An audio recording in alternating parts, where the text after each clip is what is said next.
Welcome on into the KSL Sports Front Page. Mitch Harper here and Matt Baiamonte, usually host of Cougar Sports Saturday on KSL News Radio, but happy to take you through your Friday afternoon, the end of the week, with some of the biggest stories on our website at kslsports.com and the KSL Sports app. Wherever you're watching, Facebook, YouTube, Twitter, interact with us. You can share your commentary throughout the show.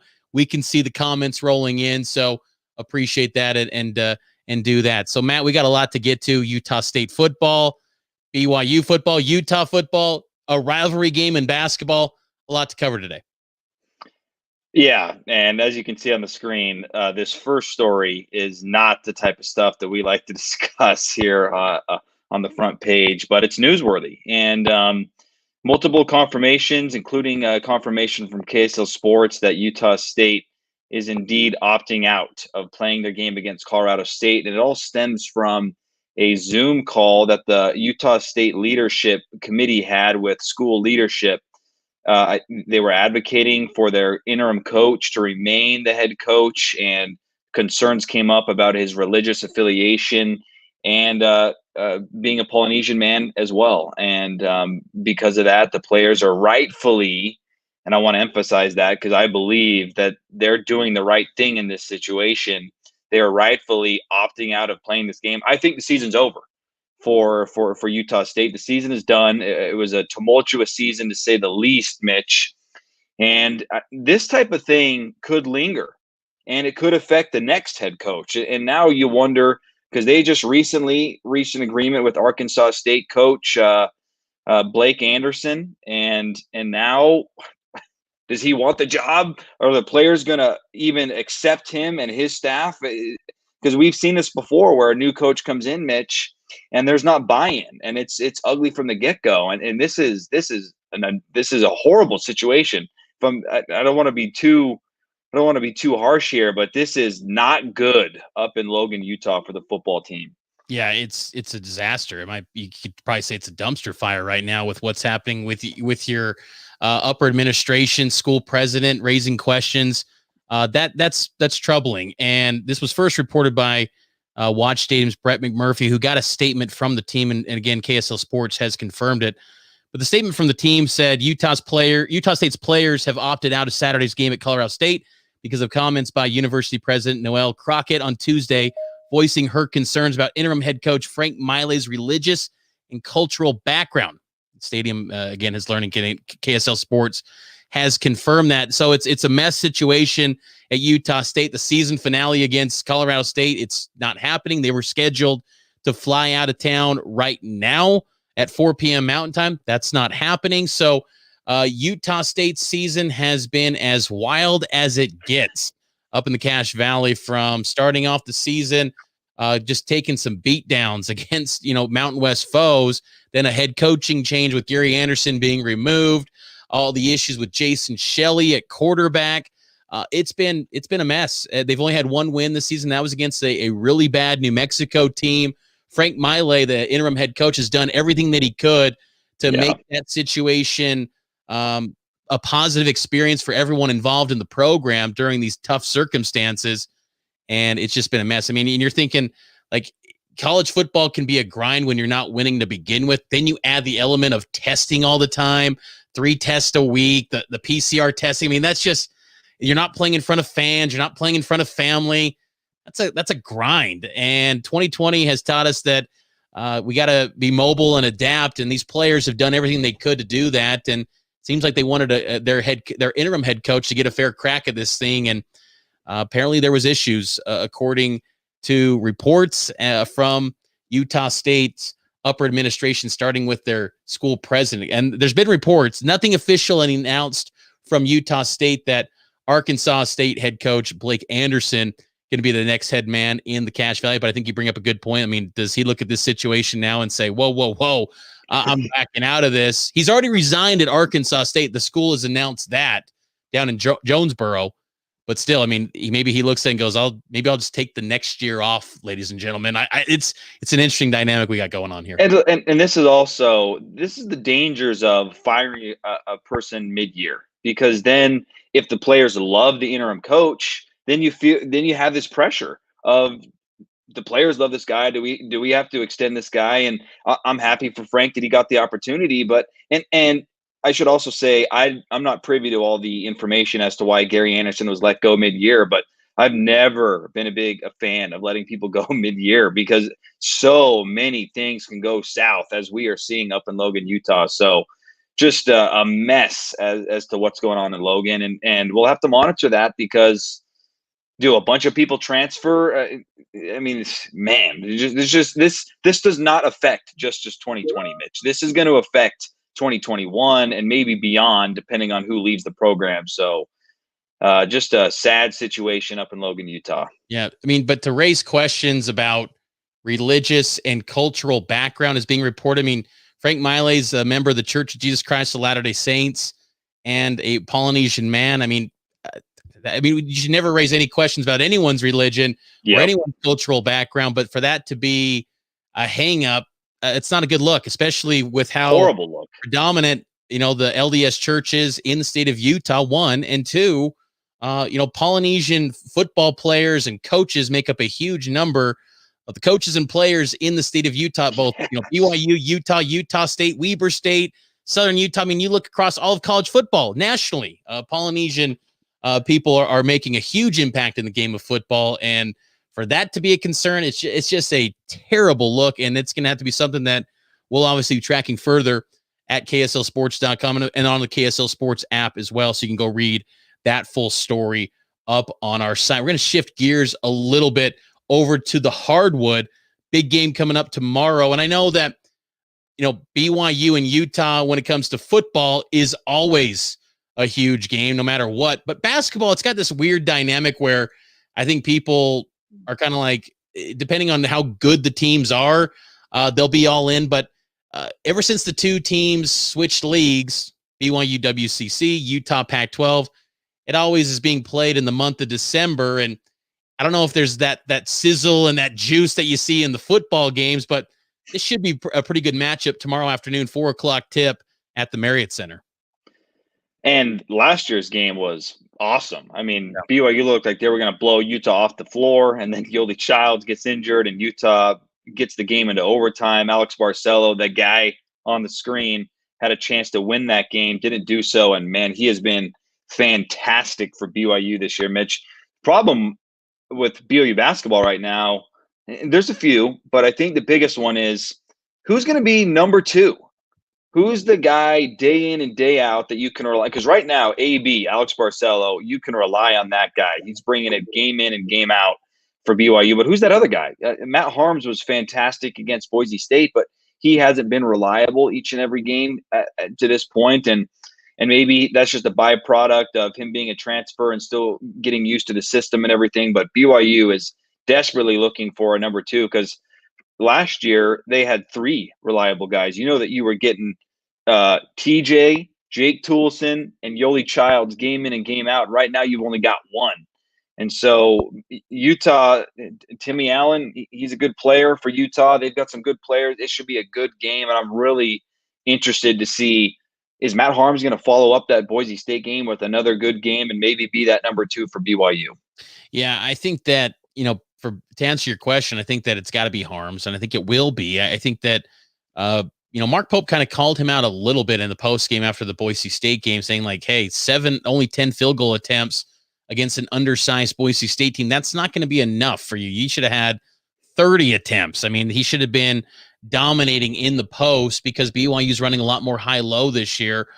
He's got to be more physical. He was not in a featured role at Purdue. He was kind of a rotational guy with the Boilermakers. And when he committed to BYU, there were questions from people on the outside saying, he's just not physical enough. Even Matt Painter raised some of those questions about his work ethic in the offseason. I think Harms is going to, answer the call. And I think he's going to emerge as that number two guy. After, the top two, then you kind of want to see who could be that number three for BYU. Utah, on the other hand, so far, they look like they've got to a really good start, 2-0. Only played Washington and Idaho State. Now, Washington's kind of a dumpster fire in the Pac-12, but still, Utah's handled them convincingly, and they're led by Timmy Allen, and they got contributions from Pelly Larson coming off the bench and Rylan Jones really good team as far as taking care of the basketball, assist to turnover ratio in the top 10 nationally through 2 games. So Utah got off to a really good start. They're healthy this year. They've had a lot of injuries a season ago, and they got the better of BYU a season ago in an overtime matchup last year. And Larry Kraskowiak is 2-0 all-time against Mark Pope. Pope was previously at Utah Valley, so he's never got the better of Larry Kraskowiak, and this should be a good game. I expect this will be a close one, and maybe it could have down the road at season's end in March, could have NCAA tournament implications potentially for both teams if they have their seasons play out like they hope to have played out this season. And BYU is there. I think this game means more to BYU for this year because they're desperately needing a couple non-conference wins to help. Because right now, I think anything short of winning the WCC, which looks like an impossible task with the team that Gonzaga has, you're not going to the tournament right now because of what happened against USC. That wasn't a close game, and then you miss an opportunity to beat Boise State. Now they played a much better second half, and hopefully that can be carried forward. They almost scored 50 points in the second half against Boise State, not enough to get it done, but BYU needs this game to bolster their resume. They do, and it's going to be a good matchup. It's going to be a 4:00 tip. Pregame starts at 3 with also our show. We'll be discussing it on Cougar Sports Saturday on KSL News Radio from noon to 3, leading up to network coverage. So stay tuned for that on KSL News Radio. But a 4:00 tip at the Marriott Center. First time Utah's traveled south to Provo since 2018. There was that Beehive Classic game in between. So it's been a few years since the Utes made a visit to Provo. So something to keep in mind with this matchup, which 261st all-time meeting between the two schools. They got a rich history, and BYU leads the all-time series 131-129. It's going to be a jam-packed day tomorrow for both BYU fans and Utah fans as they got the rivalry matchup in hoops. But then in football, too, BYU going to be back in action after that disappointing loss a week ago against Coastal Carolina. Number 18 BYU hosting San Diego State in a game that I'm really curious to see how this BYU team comes out, Matt, because this feels like an opportunity where one loss against Coastal Carolina could be amplified to 2 if BYU doesn't show up. Yeah, and this, I think, this game, I hate to do this, but this is just the nature of football when you have so few games. To me, this football game will help me determine exactly what type of team BYU was in 2020. Is this team not as good as a lot of people are saying, that they're not a good football team? They're just an okay football team after the Coastal Carolina game. They're able to handle SDSU, which SDSU is a good defense, Mitch. If BYU can handle them and put points up, then I feel like that Coastal Carolina game maybe falls more on the side of not a lot of preparation, crazy whirlwind. There were some antics in the football game. It was just a crazy football game that could have gone either way at the end, and it didn't. BYU drops this game, then I think you have to buy into that narrative that the schedule really was weak and this team probably wasn't as good as their record indicates. So there is a lot that rides on this game in terms of shaping the narrative for 2020, at least in my eyes. Yeah, I completely agree with you. I mean, you heard on Monday, Dax Milne, the wide receiver for BYU, he just sounded dejected, and you're thinking, man, is this team going to be up for this game against the San Diego State squad that last year thumped BYU and it kind of embarrassed BYU? Honestly, the score was just 13-3, but BYU was never competitive in that game, and it was probably a low point for the BYU offense under Jeff Grimes and maybe Kalani Sitake too, outside of that debacle a few years ago against LSU. But that was an embarrassing performance last year in San Diego. So you would think that alone will get them up for this one to get a little bit of revenge against the Aztecs. But you go from New Year's 6, talk of the nation, to now suddenly Frisco Bowl, Gasparilla Bowl. It's hard to get up, but I do think there's some things for BYU to get up for. Finish the season with a top 25 ranking. Hasn't been done in the AP poll since 2009. Coaches poll, they had a number 25 finish in 2011, and get 10 wins. They haven't had 10 wins since 2011 when they went 10-3 in that first year of independence. So that's got to be some sort of motivation for this team, but it's going to be cold, first ever home game in the month of December in Provo. And as you said, San Diego State's defense, they are on that 3-3-5 scheme Brady Hoke's carried that over from Rocky Long. They're going to play with nothing to lose, and it's a big game for them. I think Brady Hoke has instilled this mindset of like, this is a rivalry. I mean, you heard earlier this week, Brady Hoke still does not like BYU. He was asked, hey, if your AD comes to you and says, we want to schedule BYU again, what would you say? Well, I don't know. And then he's like, they say a follow up, you have no opinion of playing BYU? Well, I don't know right now. Ask me after the game. It's like, come on, dude. Like, you're still mad about 10 years ago over an instant replay call. Like, let it go. Another indication that BYU will probably never go back to the Mountain West Conference because these old feelings just will not die in that league. But still, it's going to be a good game. That'll be at 8 o'clock kick. Also on KSL News Radio. It'll roll in from Utah BYU basketball coverage into BYU San Diego State. But to start things off on this busy Saturday coming up this weekend, Utah going to be hosting or taking on Colorado on a national showcase game in that window that was supposed to be Ohio State and Michigan. Utah going to be taking on Colorado in a game that Utah's the underdog against a surprisingly undefeated Colorado team led by Carl Durrell, head coach. I'm going to be honest. I'm not that interested in this football game. It's great for Utah and Colorado in the Pac-12 to get this game, a big noon kickoff on Fox Sports. But the Pac-12 is not. They started too late, Mitch, and they're not really a part of the narrative in college football right now. I don't think there's anything the Pac-12 can do to get into the college football playoff situation, and they will have a team, whoever wins the conference, go to a New Year's Six bowl, but I don't know how else to put it other than just not that interested. There's just not that many interesting storylines here in the Pac-12 for 2020 football. Yeah, I think this game's kind of interesting and see what Utah does as a follow-up to the Oregon State game.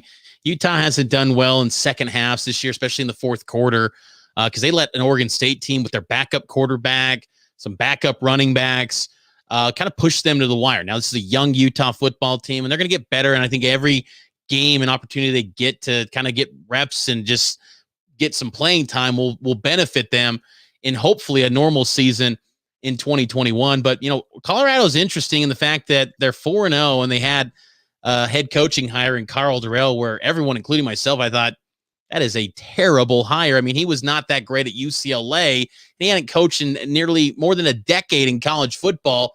Why are you hiring this guy? But they're off to a good start, and they've had, a running back that's been a little bit of a revelation for them in Jarek Broussard, who's got about 700 plus yards, in 4 games, 733 yards in only 4 games of play. So he's been impressive, and their quarterback's done a nice job as well, Sam Neuer. So I think this will be a good test for Utah to see how they fare against the Colorado team that's far better than what anyone gave them credit for. And they honestly deserve, when you talk about the Pac-12 being out of sight and out of mind, I think people lose a little bit of respect for the Pac-12 because you've got an undefeated Colorado team that has the chance, if they beat Utah, to stay undefeated, and they might not have a chance to play for the conference title because USC, in their matchup against the Buffs, got canceled because USC got COVID. So Colorado's going to get penalized because they've never had COVID-19, and USC is going to go to the Pac-12 championship game as the South Division representative because they've got more division wins than Colorado.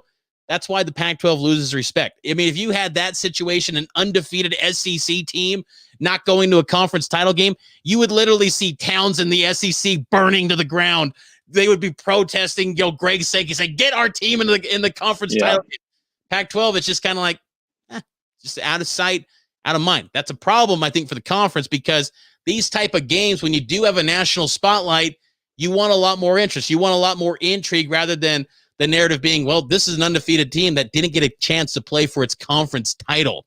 That's a problem. And Pac-12 has got to fix it, but Utah's got a chance to maybe in that by knocking off Colorado and putting that to bed. I know the Pac-12 is probably hoping for that because that would not be a good look for the league to have an undefeated team not having a chance for the conference title. You got to evolve. You got to evolve in 2020. What are you doing, Larry Scott? You got to adapt and be mobile in these crazy times. But I think that's going to do it for this edition of the KSL Sports Front Page. I hope all of you enjoyed it. You can check out me and Matt tomorrow from noon to 3 on Cougar Sports Saturday and on KSL Sports BYUFootball.com throughout the day. Anything else before we go, Matt?